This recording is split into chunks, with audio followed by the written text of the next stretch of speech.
Recording live from the E. Haley Memorial Studios, straight out of Elmont, Ontario, it's time for This Death Clock Has 60 Minutes, your one and only weekly Warma Hordes news broadcast. It's 8 p.m. Wednesday night, the beers are cold, the news is fresh, and the death clock starts now.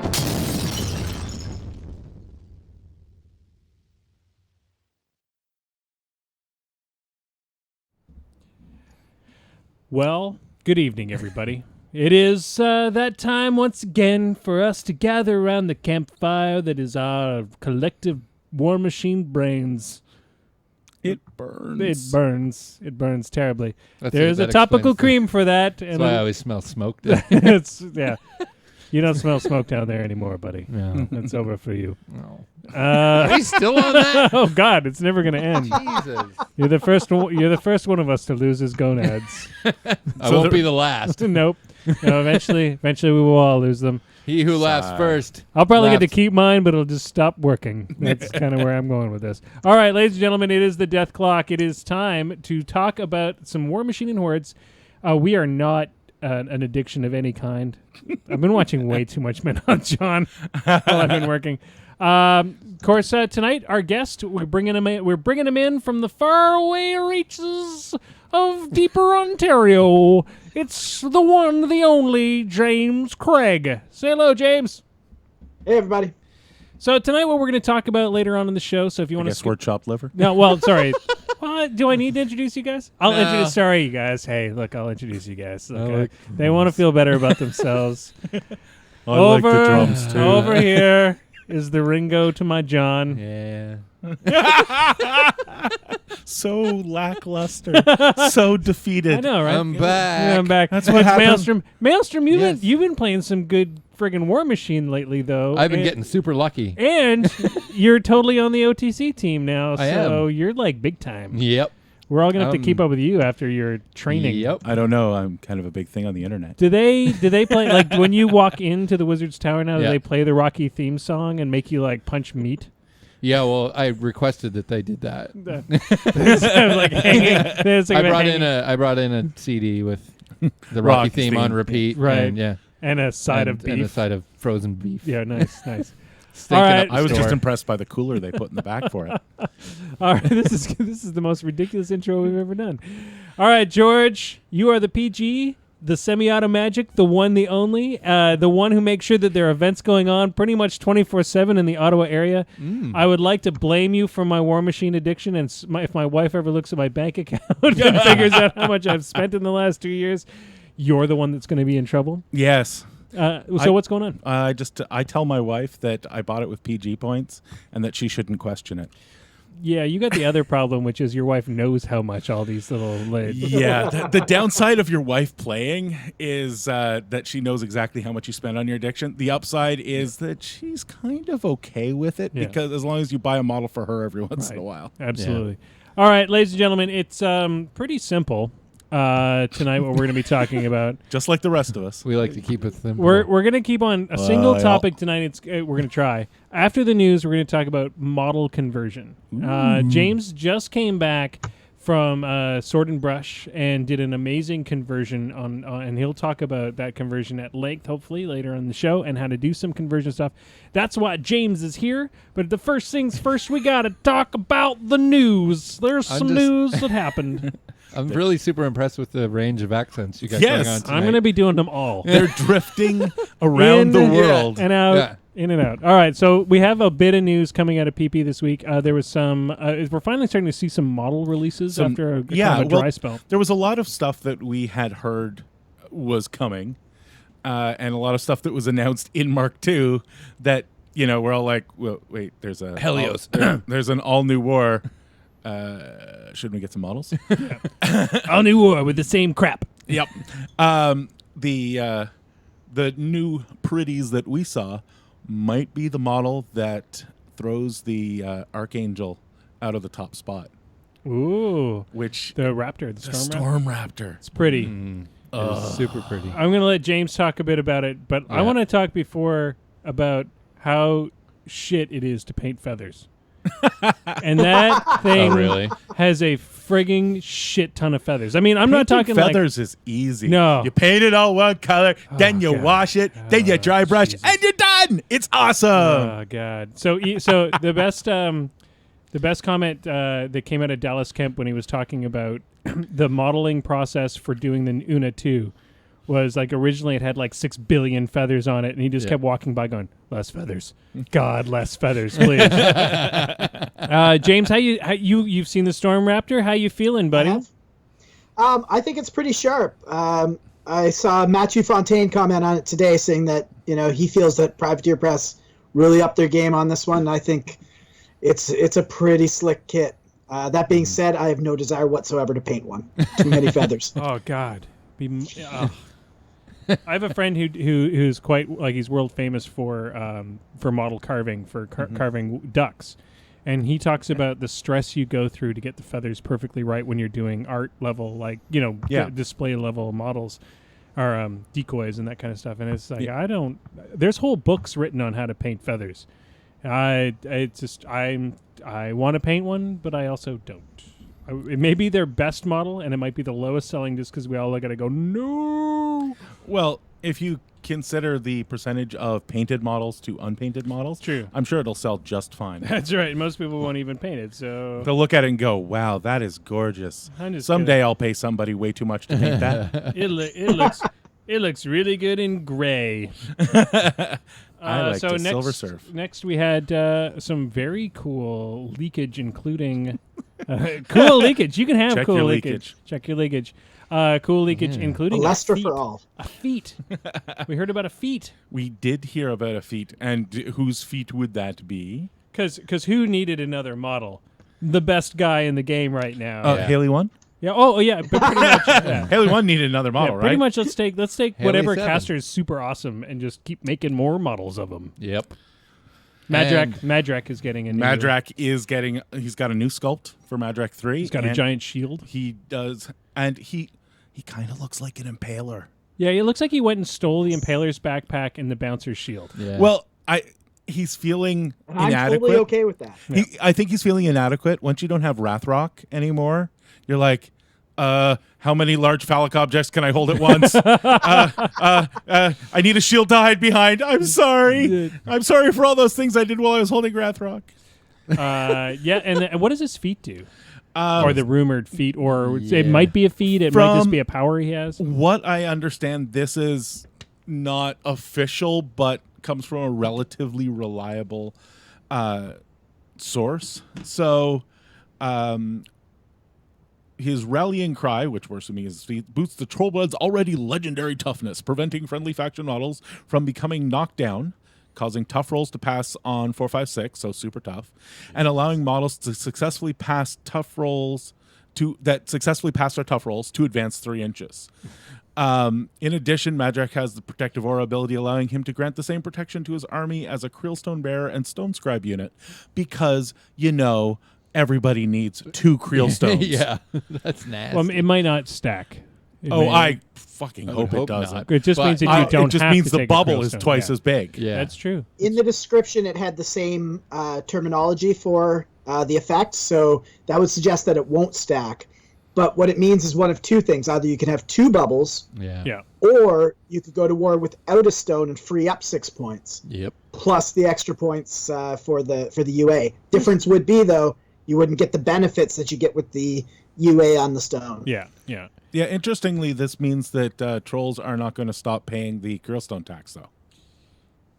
Well, yeah, it's sort of 6-1. Right. I mean, so you make it's they've made it even easier to have that buff, so we know they're not getting rid of it. So here's an interesting thing. The next piece of news is they've shown a Tharn rider of some sort. Now there's like wild ideas of what it could be. A lot of people want it to be another Dragoon, but PP has not released another Dragoon. Yeah, in a long can't recall I new think Dragoon. I think maybe they're having trouble negotiating the Dragoon rules and making them sort of fluid throughout the factions. And Dragoon, Dragoons basically, are hugely powerful. well, the Dragoons have that power of I don't die once. Well, Yeah. not just that, they are Cav. Yeah. While they're Cav, they Yeah. get 3 dice to hit, and 3 dice for damage, assuming they move their 3 inches. Yeah. And that makes them hugely powerful. And then when they fall off their horsey, they're still relevant. They're still a blocking body. They're still. And you put them in a zone, and somebody tries to stab them, and they just don't die. Yeah. Now my defense is higher because I'm not on a giant horse. Yeah. Crap like that. The one that always gets me is the Kador one, because it's got countercharge. And cavalry models on all charges get the 3 dice to hit. So you can't just move something close to them that's got ridiculously high defense. Well, according to the chat room, it's the Tharn champion that's in War Room. Okay. So the rules have already been released for it, so we're just sort of seeing the model. So we'll have to take a look at that a little bit later. Yeah, we'll probably Tharn Wolf Rider champion. Yeah, very cool. So that's kind of cool. But there was a lot of other wild conjecture as to what it was. There was people like it's the UA for the Tharn Riders. It's this, it's that, the other thing. But anyway. So after that, we have this was coming from you there, G. Black Dog's book for 6. I know there's a new Black Dog's book that was announced. Yeah, for 6 is Skull Island Expeditions. Right. Yes. Right, and the new book about Colby and her gang is coming out, and hopefully we will actually see the new Colby model relatively soon. So the people who went to Lock and Load and stayed in the hotel block were the first to get their hands on Colby. But we're hoping to see a full release of her and her the Blackwater Irregulars as well, hopefully soon. The book is sort of continues off where the starter adventure for the IKRPG leaves off. So it will be really neat to see what they're getting up to, because if you played that opening, they really didn't have the best time.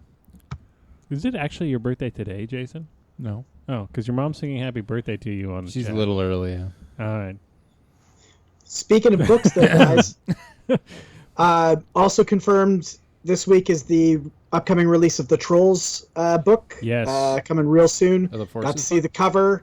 And along with that was the statement that it'll have a new gargantuan in it, so presumably the Sea King or whatever they're calling it there, that Brian was working on a couple months ago there. Well, and the interesting thing about this is that one of the announcements that came with Mark III was that they're no longer locked to every faction getting the same toys every time. No simultaneous release anymore. So what's sort of happening right now is Trolls are being given the most gargantuans. And some would argue the most love. Well, but some would argue that Trolls make sense to have the most gargantuans because, they're Trolls, and Trolls should be big, stompy things. So, and the Sea King looks really, really sick. Oh, yeah. Yep. I love my piratey type, watery type stuff, so that kind of super appeals to me. WTC lists were released this week. We've had a chance to see what people are playing. Surprising amount of mercenaries out there. Yeah. So not surprising amount of certain other factions showing up. Not a surprising amount of Madrak 2s. Yeah. Wormwoods and Madrak 2s galore. Yeah. Nobody. Nope. I think. Was there one troll player that didn't take a Madrak 2? Of all of the troll casters, it was like 42% of them were Madrak 2. Yeah, he's ridiculous. Yeah. He will get nerfed. We all know it. Probably the week before WTC. Oh, my God. Well, lists are submitted. PP has some time now. Yeah. Right. They can look through the list and figure out which country they want to screw the hardest, and they can just aim those updates right at them. Yeah. Well, I mean, and we know that there's a nerf incoming. What we need is we'll lock Marc Andre into a room one time and make him tell us what sort of what a decent nerf on Madrak 2 would be. And then we'll find out what's going to happen, because so far he's been on the ball on his nerfing. Yeah, on his predictions. He probably does not want to have that moniker. Yeah. He probably wants messed up. Yeah, nobody wants that one. So we're gonna probably take an episode in the next couple of weeks to analyze the WTC list. We'll let them soak in with some of the top WTC players. We've got a few guys who, other than Marc-Andre and Marc-Andre himself, who we can pull in. I'm about sure them, other podcasts that go on for a lot longer than we do are going to go through every single list and stuff like that. Yeah, we're not going to need to go into great depth, but we can talk about it. Yeah. Crazy George has gone crazy with crazy T-shirts. So this will preempt our normal advertising. George, you added like 10 new T-shirts to the. It's nowhere near that many. 35 new T-shirts if you account for every different color and configuration. Are we doing color variations as different T-shirts? Because then I straight up added 50 shirts to the web these store. two guys, I do a lot of talking, but I actually, other than sometimes funding some projects, I don't do actually a ton of the day-to-day work around here. These guys have been hard at work designing T-shirts on our website, and there's some really cool ones. And we don't have a Kickstarter or anything like that. You can just jump on the website, buy some T-shirts, and they will be delivered to your home. They will. Yeah, they're good quality shirts too. I'm actually wearing one. I'm wearing one right now. Ooh, this is the one you had delivered. Yeah. It's very nice. Yeah, it's got the Moose Machine logo on the front. I see that. And on the back it says, my other list is fully painted. It's just above your nipple. Yes. But we also have the Tartarus and Banes shirt. We have one that is a picture of yours truly that says, I did the math, and another one that says, I didn't math it. There's about 6 people who actually know where that joke is from. Yeah, those 6 people, one of them, once you sell one. No, once I've sold those 6 shirts, I can just turn that off because no one else will ever get it. Uh-huh. We are lucky enough to also have at least one guest designer in. We have a great You Better Call Soul shirt. Ooh, I like that. Better Call Soul. Soul. Call Soul. That's cool. Tim Cluey designed that one, and it's a great logo. Pretty. So you can find all these things at store.moosemachinenetwork.com, or you can just go to our Facebook page. You can find a link to the store there.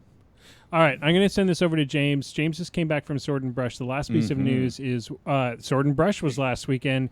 Big, huge painting competition. James, you might have won a couple of awards. You might have done a little bit of judging. Tell us how things went. Well, the competition was amazing again. This is the second year for this event. I'd say there were less pieces on the table this year, but I think it was just less filler. Lots of amazing pieces there. All kinds of genres, historicals, fantasies, sci-fi, large-scale, small-scale busts, the whole 9 yards. Some really great stuff. I did indeed win a couple of prizes this time around. I got a silver medal in the open category, and I got best orc and goblin piece of the show. Nice. This year they had a special theme prize sponsored by Big Child Creatives because they were really looking to bring in more of the Wargame miniature painters. They have a great representation from historical painters and larger scale figure painters. So they're trying to bring those communities together a little tighter. So they put out a special prize this year, and I won that one. Sweet. I didn't realize it. I mean, I haven't been to this competition. We've talked about it, and I really wanted to do it this year, but I didn't realize that it was mainly not our genre. I didn't realize it wasn't a lot of sort of 40K players and War Machine players. Yeah, well, that stuff's all the way through the tables as well. There was like everything from Gundams to Privateer Press and 40K.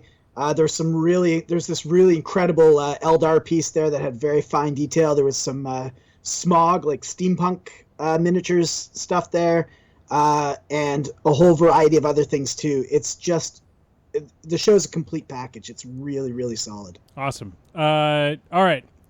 To sort of segue from that, there's two segues here. One, we'll talk about at the end of the show, but there is a painting competition coming up in the sort of Ottawa-Gatineau area.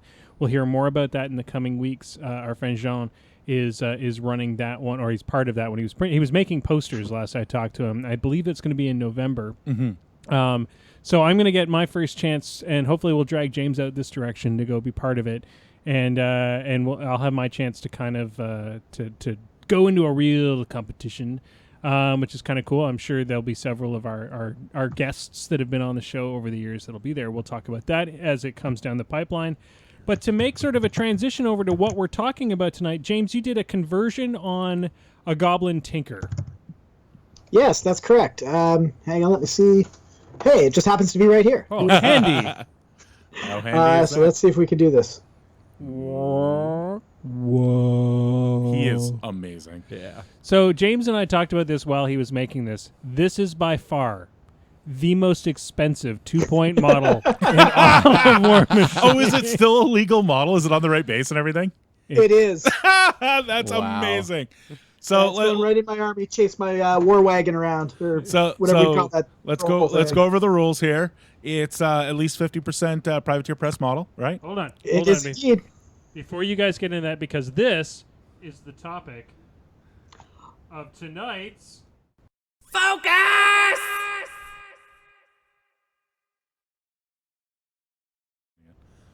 So tonight's focus is about doing model conversions. Handy, huh? Yeah. See that Super segue handy. thing? See that segue thing? I love Amazing. segues. And we're not talking about riding those weird motorcycle thingies, two-wheel bikes. Okay, so let's talk about the focus tonight. We're going to talk about what makes a legal conversion. This is a perfect moment to talk about it. You were about to tell us what makes a legal conversion, George.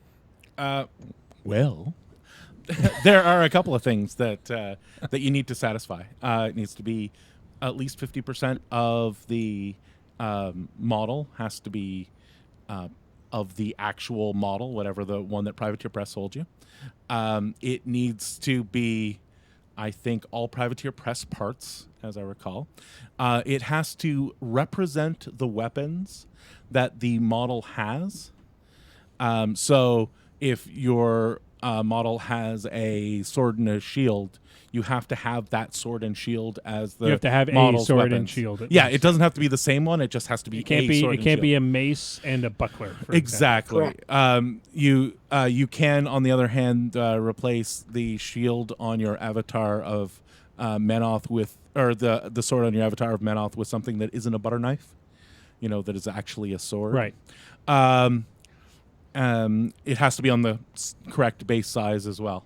Okay, so here's the next question. The correct base size is actually pretty important. I'm just gonna make one addition there. Yep. George said it had to be all Privateer Press parts. It doesn't have to be. It has to be majority Privateer Press majority. parts. Sorry. Majority. And it can't be parts that are iconic to any other competing line. Yes. Yeah, they threw that in there when they started streaming because they don't want people looking at it and being confused as to why Privateer Press is showing off these beautiful fantasy 5th edition models. So I guess the next thing about this is people ask about this all the time. It comes up all the time. They've read the Steamroller packet. It talks about legal models. And then they say, but I'm going to bring this to a competition and it looks really cool and I've always played it at home. Can I bring it to my local competition? And that this package the kind of often causes some confusion. So let's kind of deal with that. Maelstrom, you sort of know how this whole this whole thing where people get confused. You see it on the internet all the time. People ask this question. Mm-hmm. So PG Semi-Automagic, in real life, what is the difference between a sanctioned event, a PP sanctioned event, and going to your local tournament and showing up with a quote-unquote illegal model? Here's a quick way to know if you're at a PP sanctioned event. Look around for Privateer Press selling you shit. If there's a big booth somewhere with somebody from Privateer Press in it and they got a bunch of models on the shelf, you're at a sanctioned event. And then you should probably worry about whether your model conversion is right Exactly. or not. There's a little bit broader ways to tell, like all Iron Gauntlets are sanctioned and stuff like that. But realistically, if you look around and there's PP staff members somewhere near you, then you're at a sanctioned event. So the second question is, if I'm going to a local event, what are the conversion policies for local events generally?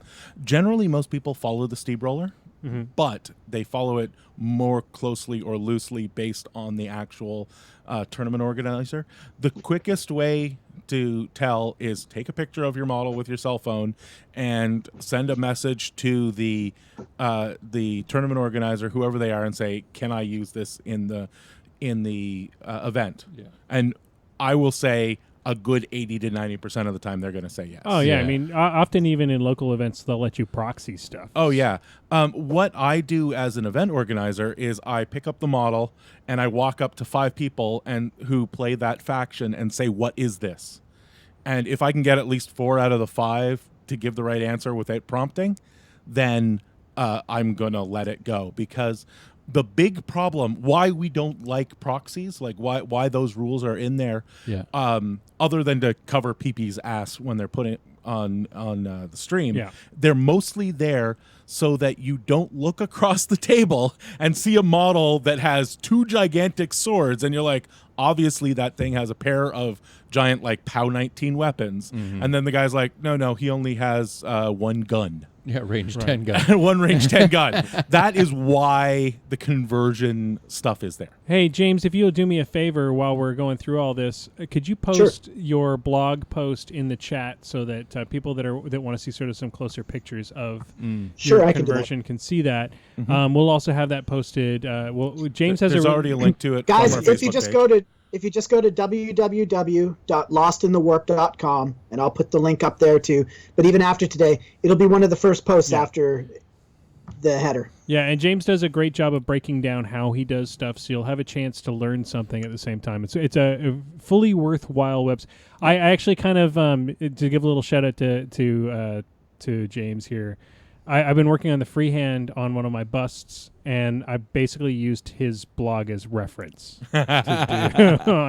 So excellent. So that's that's what this community is all about. We are not an exclusive community. That's the best part about the War Machine community and the painting community in general. Is it's generally about sharing knowledge, and James is definitely one of the better people in that thing. Okay, so this last question for you, G, and we'll move into tonight's sort of roundtable. How do you handle weird proxies, conversions? You already sort of talked about send me a picture, but let's say somebody comes with something that's really cool. Is there sort of just a polite way to let the room know or anything along those lines? Well, you can. You're supposed to, if you have any significant conversions. This is an open information game. So when you sit down in front of your opponent and you put that model on the table, you should be drawing their eye to it and saying, don't forget that this is Maximus or this is a servitor or whatever the weirdness is. But if your TO has followed the other things I've talked about, then it should be close enough that even if it is really neat looking, people will be able to identify it. A really great example of this at the Capital City Bloodbath, we had a guy who came and had a full set of Cadoran Ulans, the horses. Oh, yeah. But he had converted them with bikes, with motorcycles, with like horse skulls on the front, and they were the normal Ulans, but they were all riding motorcycles. Yeah. Absolutely perfectly valid conversion. Nobody looked at that and said, what is that? It's very obviously I did, because I Cavalry. had no idea what that Well, was. You'd never seen an Ulan. I never seen an Ulan before. So no Kador player said, Guess what what? the hell is that? You're going to be seeing a lot of them. Yeah. Oh, yeah. Oh, I've seen them 3 times since then. So I guess the main thing is when you're doing a conversion, guys, think about this. If I look at it, if I'm not me and I look at it, do I know what it is? Yep. If I throw a whole bunch of things that do not look like boom howlers down on the table and tell you, these are my boom howlers, that's a proxy. That's not a conversion. That's not a conversion. To be a sanctioned conversion, even in a normal event, even in a non-PP sanctioned event, it really has to look like what you're using. I think that's what it comes down to. All right, guys, let's move right along. We're getting a really nice close up of James's chest hair there. That was good. thought we were gonna get a dick pic for a second there. I don't even know. I've been talking about Snapchat all day with with our social media people, and I'm like, our TV show does not need Snapchat as part of its life. It's not a thing. Kayak fishing shows. It's Snapchat. I'm like, so reeling in those 13-year-olds. Yeah, because that's where we want to be. Picture of the coast, picture of the kayak, picture of the kayak half in the water. We'll just rotate it. Rotate it. Picture of the bottom of the kayak, picture of a fish, picture of the seafloor. as the phone Yeah, slowly but drifts down. But through we the want water. that demographic, damn it. Yeah, we're not going to get them. Don't All worry. right. So, ladies and gentlemen, this is the roundtable section of the evening. And really, we're going to kind of just ask. This evening, we're just going to, it's called Ask Questions of James. So tonight we're going to talk about conversion, and we're going to talk to somebody who does regular conversions. Of course, PG, you've done several conversions, so you can weigh in on some of this stuff. Turns out I've done a conversion. I was going to say I've never done one, but then I got hooped into a conversion once. Because I gave you Because I got a free cast-offs. model out of it. Exactly. I got your cast-offs. You haven't done a conversion yet, though, have you, Jason? I put a LED in the Blightbringer's mouth. So there you go. I've You did never it. actually seen that Blightbringer. It's sitting right over there. Well, you get No, that no, damn I mean thing on on the the table. damn table and have it That's not any of glowing. my lists. But glowing mouth, find a reason. Yeah. Ever since Mark II, you're just like, Blightbringer, Ah, you suck Yep. now. He doesn't suck. He's exactly the same. Yeah, he's just He's just not because as he good came as out like Hellmouths. a couple months before Mark III. okay. New list: Thagrosh 1, Tower, Blightbringer, Archangel. That's all you have. Yeah. That's no, it. no, I Helmut. like it. It will be the gorgeous goddamn army. Yeah. Won't work worth shit, but it'll be I gorgeous. don't know. Archangel's pretty legit, dude. Yeah. Yeah. All right. So tell us about the process, James, that you went through. I mean, you don't have to paraphrase your blog post. Tell us the process you went through with the Gobber Tinker. But what I'm more interested in is like how when you're starting a project like this, where do you start from? Where does the inspiration come from to begin a conversion? Well, there's a lot of different things. Like my troll army, I've at this point converted almost every figure in the army, and it's almost a full faction. So it's a lot of little things, because what I really want to do is personalize my models.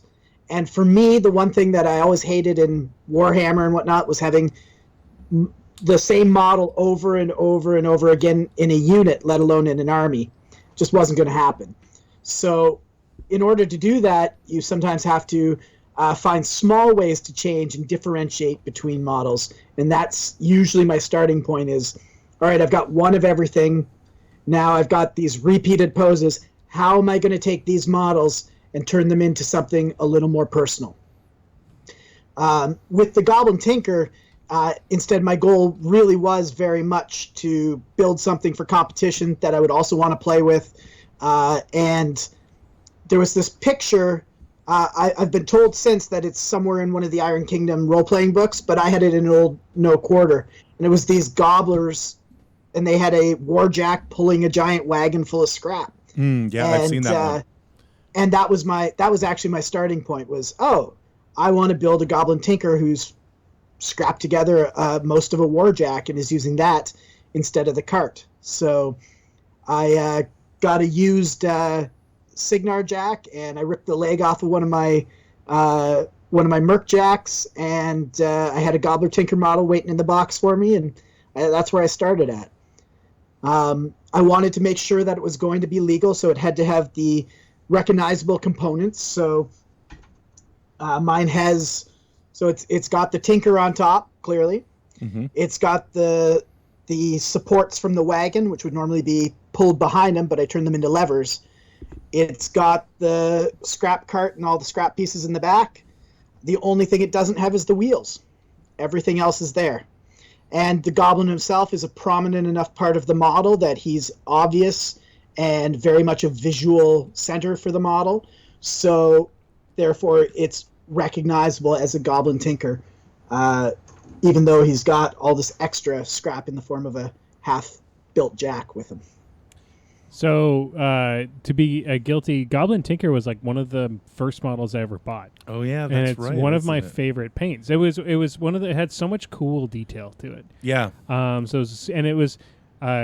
I wanted so many more Gobbers after that. And I'm like, is there a Gobber army? Why don't they make a goddamn Gobber army? And then somebody was like, because of the other game. Yeah. Not until after I get my Ogren army. Yeah. Oh, I mean, I may or may not have a full unit of Gobber Drudges Yep. in the wings somewhere just because I love them. And let's talk about an entire unit with exactly the you same were saying pose. you didn't do any conversions, But Yeah, you I turned know that a little green-eared fellow. Oh, you're right. Monstrosity. There we go. I've done 2 conversions in my Yeah. life. I did do the Gobber. So I love Gobbers so much that I did a conversion on a monstrosity and turned him into a Gobber, which It we looks call amazing. we call him Roger the Gobber monstrosity. Yeah. And really, all I did was stick ears on it. Which, I mean, hey, But it worked. that's a legal conversion. Yep, Damn it. it is. Absolutely. Okay, so I guess the next question is when you're looking sort of off the cuff. Let's move into a different direction. When you're looking for inspiration and ideas, you talked about the sort of thing you had in No Quarter, but I mean we can all talk about this. When you're looking for inspiration ideas, let's go to PG Semi-Auto Magic. Where do you sort of go to kind of find some changes to your model? For me, it's lore.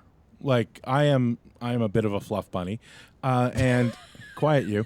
And the places I generally go are like the Iron Kingdoms RPG, or some of the little stories from either the books or the novels, the Skull Island Expedition.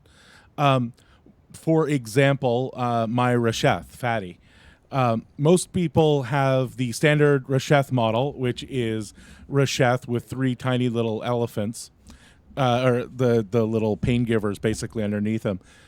And I realized that Rasheth is his house has the largest herds of the elephants that anybody has. And I couldn't imagine him being carried around by 3 little pain babies. And I thought, what is the biggest thing that comes on that size base that Rasheth would be in charge of? So instead of having 3 little pain babies, my Rasheth rides into battle on the back of a bronze bag. Right. Nice. So lore is one thing. I think the other thing, Maelstrom's answering a question here on the chat. So, and we do it direct to the chat, ladies and gentlemen. So watch us live. I think where I go is I always do a simple Google search on the model I'm about to work with. And generally that brings up sort of some of the best paints, the stuff that's looked at most often. And it also gives you conversion ideas. And like, for example, we've all seen the conversion of Sloane with the the sniper rifle to her eye instead of holding it up in the air. And that's been done a million times now.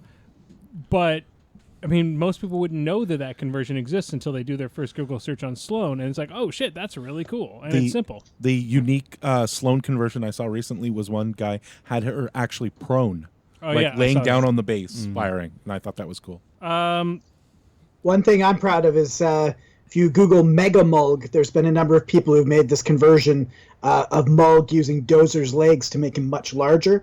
And I was actually the first person to do that, so that was pretty thumbs up. But there's been a pile of people do it since. And that being said, mine's still not painted, so get on that. Luckily, there's a painting competition coming up very, very soon. Very nice. So I guess the next question is, James. So talk to me about the design process. So you've decided what you're going to do. Yeah. Now you've got your bits sitting there. What do you do to sort of put things together? I usually I tend to spend a lot of time holding parts together and picturing it in my mind, and then I'll start building. And I have a tendency to stick things together sometimes with blue tack first, just to see if the pieces will bulk out the way I want them to. Most of my conversions involve making things either bigger or more dramatic, and so I've got to find ways to emphasize the movement, the drama of the model. Do I need to raise it higher on the base to give it that sense? How am I going to build this thing to give it more attitude? And so I tend to tack things together loosely, get a general idea of pose, and then I just start gluing and filling in putty and enjoying myself to no end. That's my favorite thing to do in this hobby, is make stuff. Cool. So you've got your idea for your conversion, and you said you start to blue tack things together. Are there any other things you do for like designing how you're going to put it together, or is it literally just stack models on top of other models? Listen, when I was in high school, we did those tests and guidance to find out what kind of careers we should have, and I came back with like the most random selection of stuff. So the counselor pulled me aside and said, look, what is it that you actually want to do? And I said, I want to be a mad scientist. I knew it wasn't actually going to be called mad scientist. They probably should have told me to become a chemical engineer, but instead they said, no, you can't do that. So I became an artist instead. I said, fine, I'll do comic book art. Now I actually just make stuff, and that's what I really want to do. The idea of kit bashing is pretty straightforward. It's you grab a bunch of stuff, you have an idea of how some parts should go together, you create drama in the pose, and then you keep filling in with parts or putty until that pose is achieved. Yeah, kit bashing has a very long history. It's how like most of the spaceships that you remember from your childhood were made. That was sort of Industrial Light and Magic's bread and butter. Yeah, Star Wars, all of those spaceships were made from battleship parts. I mean, if you listen to those, it's like, we took apart a sewing machine, 5 dishwashers. There's a lot of Panzer parts and Tiger parts and stuff in those ships, for sure. Exactly.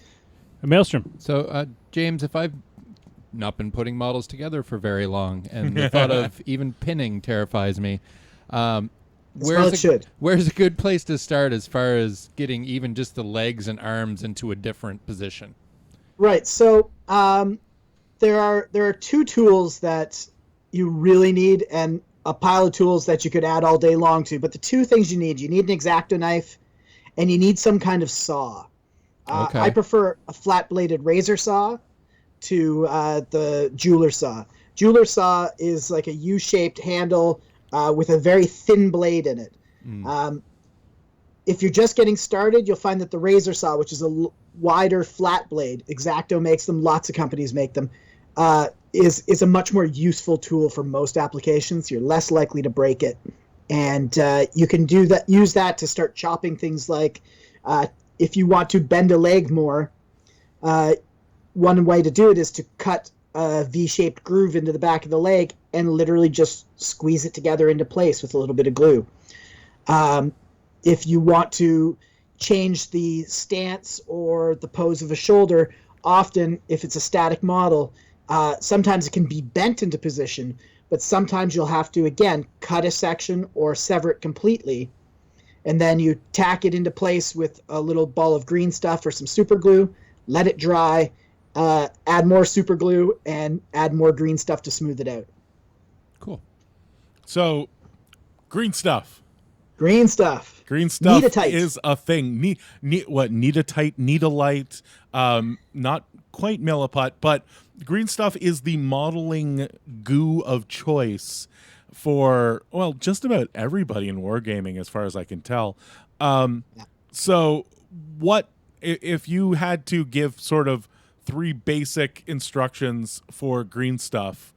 What would those be? Like how should I be working with it and stuff like that? Okay, first thing, when you buy green stuff or any other 2-part putty, you get it home, take it out of the package, and separate the 2 colored sections or the 2 agents from one another in separate containers. Store them in the freezer when you're not using them. Right? Just being in even a blister pack together in the store, they are chemically activating one another, and they are slowly drying out. So frozen is the way to go?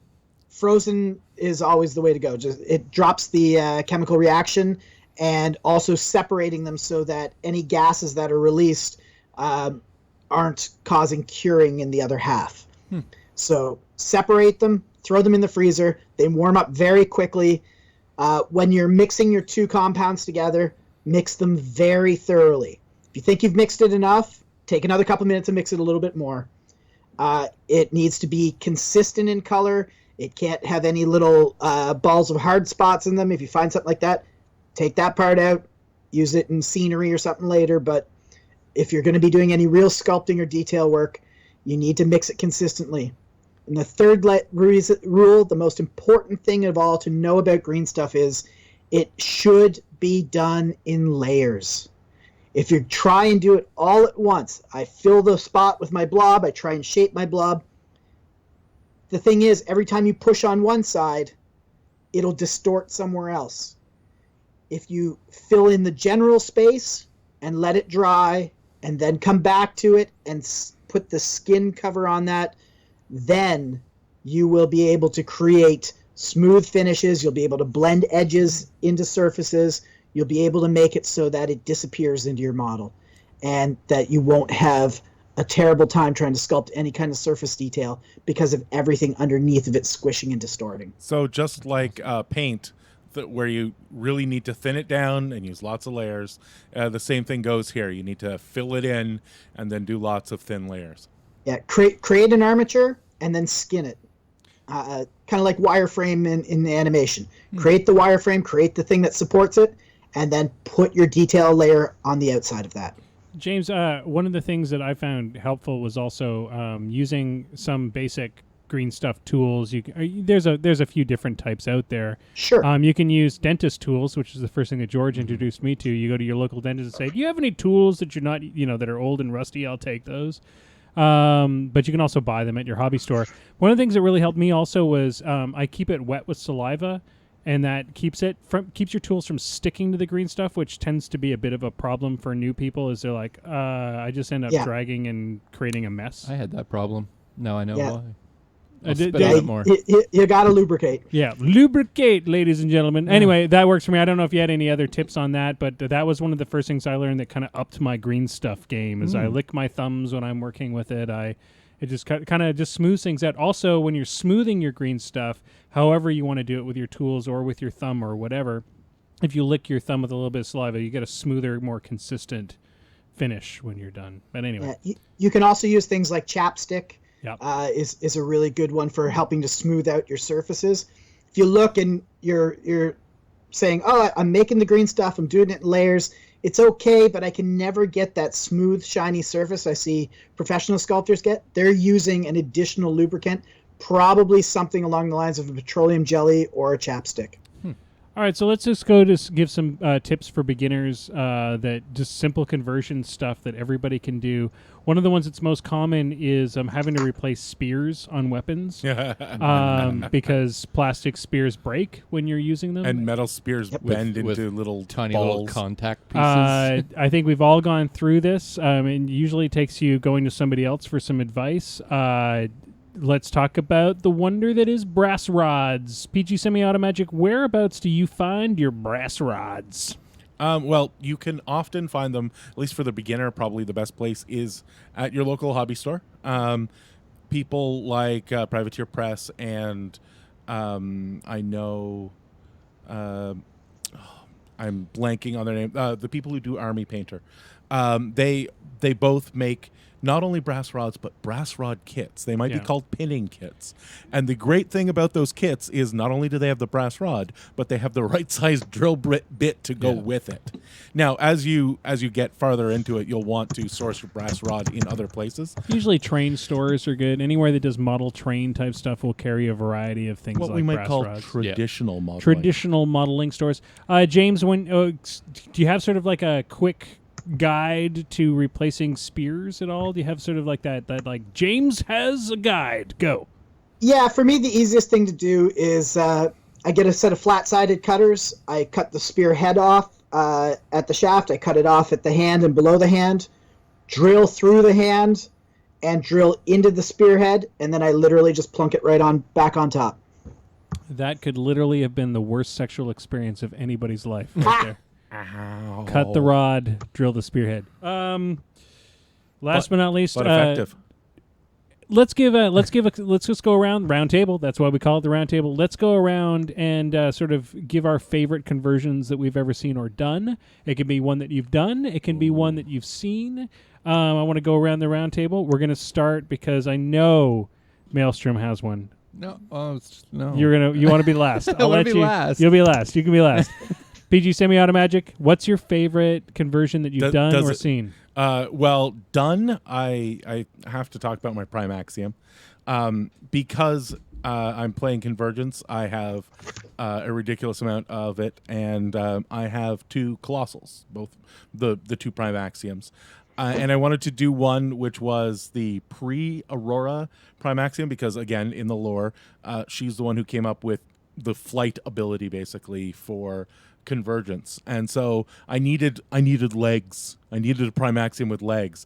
And I looked through the line, and the legs that I've always liked the look of are the ones from the Stormstrider.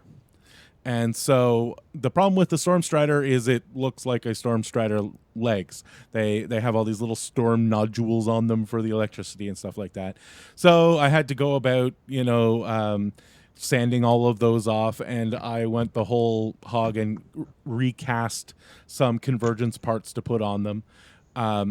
And so I have 2 prime axiom. So when I'm playing double prime axiom, I actually have 2 that are differentiated. As for my favorite conversion that I've seen, I think the one that just immediately leaps to mind was the first Extreme Beast 09 that I ever saw. Oh, God. Because when the back in my day, when the extreme kits you could only get from Privateer Press and were giant chunks of metal that were impossible to work with, I saw a guy who did a conversion of Beast 09 using the extreme chassis, and oh my God, is that impressive on the table? They're just vicious. All right, James, you get you can go 1 or 2, but what's your favorite conversion you've ever seen or the one you've ever done? So my favorite conversion that's in an army that I play is my Ogren Boker that I did for P3s a while ago. I made him look like a Horgenhold Forge Guard. Nice. And because I run dwarves and lots of hammers. So that one took a long time. I really enjoyed doing that one. It's not the finest paint job I've done, but it's just rule of cool. I love that piece. So even if I don't need a Boker, I need a Boker.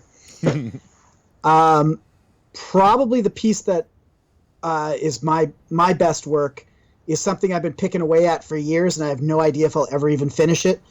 But a couple people saw this a while ago. This is the Nurgle Giant. Oh, wow. That is amazing. Oh, dang.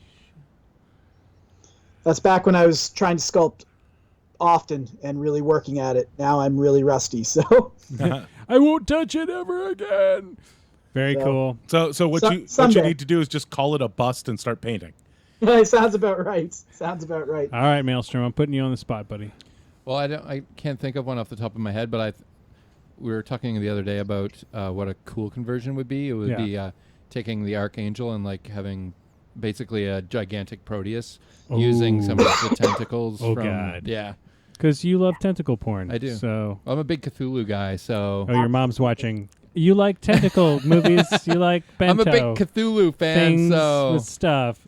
I have so many conversions I love. I love just going to any single event and seeing somebody that's done a cool conversion on something.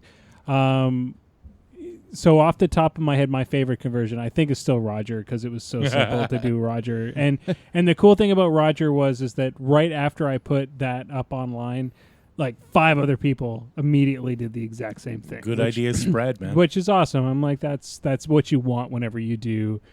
Some people get kind of huffy when they come up with a cool idea and people copy them. I'm exactly the opposite. I'm like, no, man, every time somebody copies me... That's straight up validation. That's like validation that I did something cool. I've had 6 people ask me if they can copy my Goblin Tinker so far. I said, absolutely, just send me a picture. Sweet beans. Yeah. And as far as, I think anytime I see a really well-painted conversion, I think that's always the trick.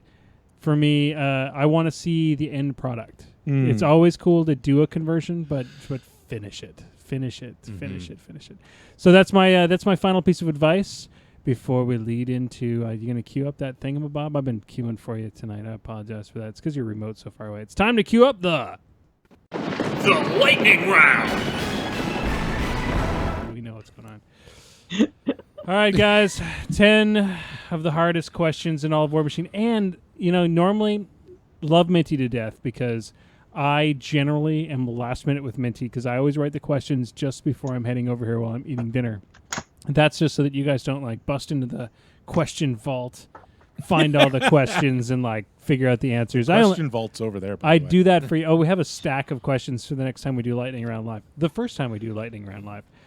Minty was not able to do a Minty. Normally is right on the ball, and I get a Minty fresh question of the week. But he must be busy tonight because I didn't get a Minty fresh question of the week. So what we're gonna do is we're gonna do the wild spin for the final question. I'm just going to hit a random rule or character, and I'm going to choose something from that you guys have to answer. But we've got 9 questions. Good news. I wrote 9 questions. So here we go. Don't look, because I have no way to cover it. How will we nobody can read that. It doesn't matter. Yeah, you I can barely could be even a read that. doctor with my. I can barely read my own. Name 2 effects a warcaster can shake. PG semi-automagic. He can shake blind and he can shake stationary. Very good. You could also have said knockdown, shadow blind, and there's a few other random ones that are all shakeable. Can they shake fire? No. No, Nope. you can't shake fire. Can't shake fire.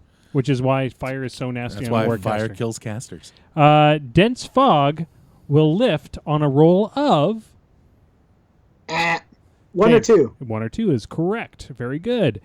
Beast 09 is bonded to which warcaster? PG semi-automagic. Sorsha. Very good. Question number 4.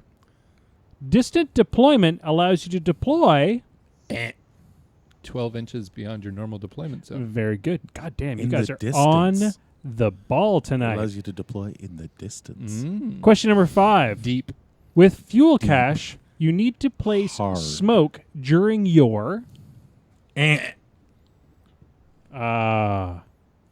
I'm going to go with PG semi-automagic on that one. You were If just he a little gets late. it wrong, Yeah. I will be wrong. So During my control phase. it is control phase. that's Very what good. I was going to say too. Ladies and gentlemen, the next question number 6. What is the current point cost in Mark III of a Goblin Tinker? 2 Oh, points. just a little bit behind. It's 2 points. I'm going to give that to Maelstrom. All right. Here's the next one. James, you better be on the buzzer for this one. A Gobber Tinkler... A Gobber Tinker wagon provides... just behind. I'm going to give that one to James. It is covered. It is covered. You were just... You didn't... He yelled. He was good. Ha. I'm going to the tape for that one. Yeah, well, you can go to the tape. You can slow-mo it. You're doing well. You're keeping up tonight. Just... It's okay there, Ringo. Don't make him bring up the balls. Question number 8. What is the range on Pendrake's beast lore? PG semi-automagic. 12 inches. No, it is 3 inches. Ooh. 3 inches. There's George overestimating size again. All right. This is actually a really difficult one, so we can kind of call this one the Minty Fresh. This is question number 9. This is the Minty Fresh. What is the name of the 2 students that Pendrake took in the last book? Linus and Andrea? What are their last names? I can't remember. It is Wesselbaum and Lorder. I remember. Common last name. Everybody knows it. It's spelled Lloryrr. Fucking Iosians. God damn it. Because that makes sense. Oh, there was a question on the chat earlier about if you could use the models from the RPG. Oh, yeah. The Yes. chat wanted to know So- are those legal conversions? They are, but all the other stuff still applies. There are some of them that are very easy to use as conversions. Like I have the Khadoran repair guy, Right. which is really easy to sub in for a Khadoran repair guy. Yeah. But some of them are much harder, like the Dwarven Thief, or what's called the Dwarven Second Story Man, who has kind of the Iris school of, look at this piece of masonry that I drag with me around the battlefield. So I guess you could maybe do it as a Dwarven Iris. All right. Other than that, it'd be hard to find a spot for We're him. gonna spin the wheel on the last question before we wax philosophical on something else. So we're gonna spin the wheel. Spin Spin that wheel. Ladies and gentlemen, what are the 3 abilities on the Trollblood War Wagon? The 3 small icons that are underneath the stat line. What are they? PG semi-automatic. I'm gonna say cavalry, construct, and tough because it's a troll. The third one is Pathfinder. Not tough. I can't give you the points. No points for you. No, I'll give you 2 points. Actually, I think PG Semi-Automagic may have redeemed himself. It's been a while since you've won. Yeah. And last time that we had James on, he kind of stomped everybody's ass, so he must not have spent like hours in War Room just memorizing it. Well, I think we just literally didn't give him enough chance. There may be a lag in Skype this time. All right, guys. I want to thank you very much for everybody showing up tonight. It's been great in the chat. The guys in the chat did a great job. Remember that we do broadcast this live on Wednesday nights at 8 if you want to join us live. There are live games that happen on the Moose Machine Network stream all the time. Yep. So go check those out. We are one of the 2 not game streams, so there's plenty of live content. What events do we have coming up in the Ottawa area there, Mr. PG? In the Ottawa area this weekend, we have the OTC qualifier. If you want to get on the Wizards Tower OTC team, I'll see you there. A great chance. If you want to hold up Maelstrom. If you need the play better. If you want to yell at me. Yeah, if you want to yell at Maelstrom in person, you can go to the OTC event this weekend, and I believe there will be a couple people qualifying from that onto the team. And then next weekend, we have a steamroller happening across the river in Gatineau at Boutique FDB. And then the next one coming up after that is, I believe, our Halloween event on the 29th. That is Two-Headed Pharaoh. So find a buddy with a feat that will complement yours and show up, and you'll each be playing 35 points against another pair of people at 35 points. Jason, your feet complement mine. Oh, I just want you to know that. Thank you. Oh, that's what that is. All right, before we go, Jason and I were driving around town. We were looking for some models. We were depressed because everybody in town, they were out of models. Yeah. We had to go. No models anywhere. No models anywhere. We were like, hey, I want some damn models. But it turns out no stores do a one stock except for Wizards Tower. So we went to the Wizards Tower. We got our models. We got exactly what we were looking for models. We got our models. We did. We spent way too much money. Yes, and our wives do not know that. I mean, your wife does. And your mom does, too. Your mom is worried about your finances, actually. That's okay. I drink my money away. So yeah, we want to give a shout out to the Wizards Tower, one of the best sources for War Machine and Hordes in Canada, as well as Magic the Gathering. If you play related stuff too. Oh, tons of related stuff. Their modeling stuff is actually they're really stepped up their game. It's no longer just a bunch of Citadel stuff. They've got like a good selection and PP stuff. So go check out the Wizards Tower. You can get their stuff online. So if you're looking for models in Canada or the United States, or you're looking for the best place to get Magic the Gathering cards aplenty, that's the place to go. And they keep the lights on, so please, if you support them, you support us, which is what it's all about. One of these days we'll do all the other things we promised them, like put their logo on our t-shirts and do a tournament there and a bunch of other stuff. We've got time. No, there was a special Moose Machine tournament. But there's time. There's There's future. There's always the future. Unless there's not. Bum. Deep. Wait, what do you know that I don't? James, anything exciting going on coming up in your world? I believe you might have some painting classes that we should watch out for. Yeah, we're apparently still working out the dates on those, but I'm looking to do a class on weathering and a class on basing. The basing one I've offered before at Gen Con, but I haven't offered it in Ontario before, so that'll be fun. And the weathering one, again, I've offered that at Gen Con previously, but never here in Ontario. So yeah, I'm excited about the weathering one. I mean, I'm excited about taking any course that's offered by James and any other great painter, to be honest with you. Yeah. Pay your money. This is a strange thing. I'm going to give one last shout out because I don't think anybody really understands. Pay your money to take a good pay. If you want to be a better hobbyist, if you want to be better at this whole thing, pay the money and go take a course. Yep. It will change your world. I had an argument with with my good friend Jean a few years ago about spending too much money on taking a course, and it accelerated my painting exactly the amount of money I put into it. And that's always the way. So go pay your money, take a course. Artists need money too. And you shouldn't just go to your artist buddy and say, hey, teach me how to paint better and stuff. And you can watch all the videos on YouTube you want, unless you actually go and see it firsthand, it's not the same. Oh, absolutely. It's not the same. There's also a lot of new painting videos coming out in the near future. The folks that produce Guild Ball are doing a video course with Meg Maples, I believe, right now. There's another video course, I want to say, coming out of Privateer Press as well. But I'll tell you, it is really weird. I have watched 30 videos on two-brush blending. Yeah. It wasn't until I sat down next to somebody who was doing it that I kind of got it. Two-brush blending's kind of like that. But there's a lot of techniques that are like that. You're like, you see it on the video, but washes are the same thing. Until you actually clap eyes on it. Yeah. I find Brett. Sorry, go James.